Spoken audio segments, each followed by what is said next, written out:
पाकिस्तान तहरीक-ए-इंसाफ के अंदर अब जो इख्तिलाफात हैं उनकी खबरें न सिर्फ सामने आना शुरू हो चुकी हैं बल्कि अब तो बड़े बड़े जो रहनुमा हैं उन्होंने भी बाकायदा तौर के ऊपर अपने ओहदे छोड़ना शुरू कर दिए और हमाद अजहर जिन्होंने पाकिस्तान तहरीक-ए-इंसाफ के लिए बड़ी कुर्बानियां दी थी अब खुलकर वो भी सामने आ गए हैं और उन्होंने भी अपने ओहदे से इस्तीफा दे दिया और इस इस्तीफे को फिर बार बार ये कहा जा रहा है, इसको जोड़ा जा रहा है जनरल फैज़ की गिरफ्तारी से कि जी जैसे जनरल फैज़ गिरफ्तार हुए तो उसके बाद क्योंकि उनके पाकिस्तान तहरीक-ए-इंसाफ के साथ लिंक्स थे, लोगों के साथ रब्ते थे, ताल्लुकात थे, तो अब ये जो हमाद अजहर हैं अब इन्होंने जो अपने यानी कि पार्टी की गिरोहबंदी की निशानदेही करते हुए सदारत छोड़ने का जो पंजाब की सदारत छोड़ने का ऐलान जो किया है, तो ये भी बेसिकली इसीलिए पीछे हट रहे हैं कि जी देखिए अब तो मामलात खराब होते चले जा रहे हैं, अब तो गिरफ्तारियां हो रही हैं। हालांकि ये एक तासुर देने की कोशिश की जा रही है, हालांकि बात और है, गेम और है। अब वो गेम क्या है वो मैं आपको खबर जो सामने आई है उस खबर के जरिए आपको सुनाता हूं, आपको बताता हूं कि आखिर किस तरीके से जो हमाद अजहर हैं उन्होंने पार्टी छोड़ी, आखिर किस तरीके से वो अब पार्टी के अंदर जो एक सदारत का ओहदा था वो छोड़ने का ऐलान किया, वो क्यों इस तरीके से मजबूर हुए।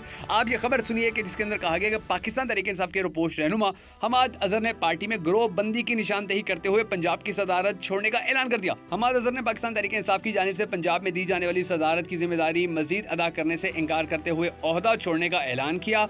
हमाद अजहर ने पार्टी में लॉबिंग और मखसूस अफराद की इजारादारी पर शदीद एहतजाज करते हुए क़यादत को ऐसे लोगों की निशानदेही कर दी है।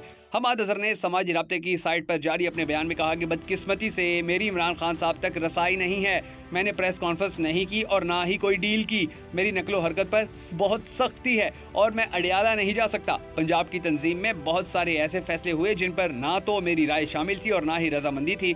उन्होंने कहा कि कुछ फैसले मेरिट के बजाय लॉबिंग की बुनियाद पर किए गए और इमरान खान को यकतरफा मालूमात पहुंचाकर तस्वीर का दूसरा रुख पेश किया गया।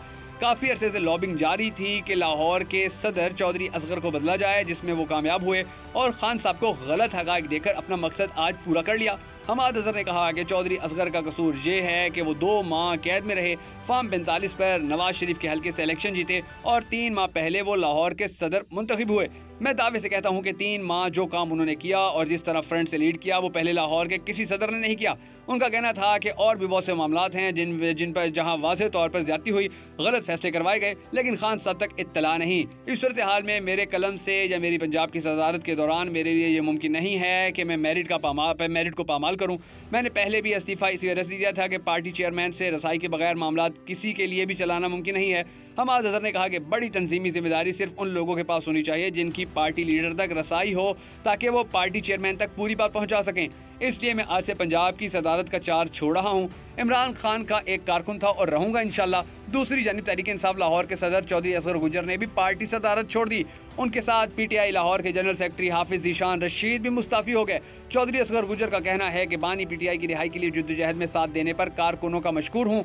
उम्मीद है कि आने वाला सदर मुझसे भी बेहतर जिद्दोजहद करेगा। अंदाजा लगा लीजिए यानी कि हमाद अजहर कितना बड़ा एक बंदा है पाकिस्तान तहरीक-ए-इंसाफ का, वो गया है तो उसके साथ 2 और भी बंदे चले गए, यानी कि वो कहीं ना कहीं तो स्टैंड कर रहे, कहीं ना कहीं तो हक पे खड़ा हुआ है। अब देखना यह है कि इमरान खान इनके बारे में क्या फैसला करते हैं। आपने कमेंट सेक्शन के अंदर जरूर बता देना है कि आपके नजदीक जो हमाद अजहर हैं वो पाकिस्तान तहरीक-ए-इंसाफ का हकीकी असासा हैं या वो इमरान खान को सिर्फ ब्लैकमेल करते हैं।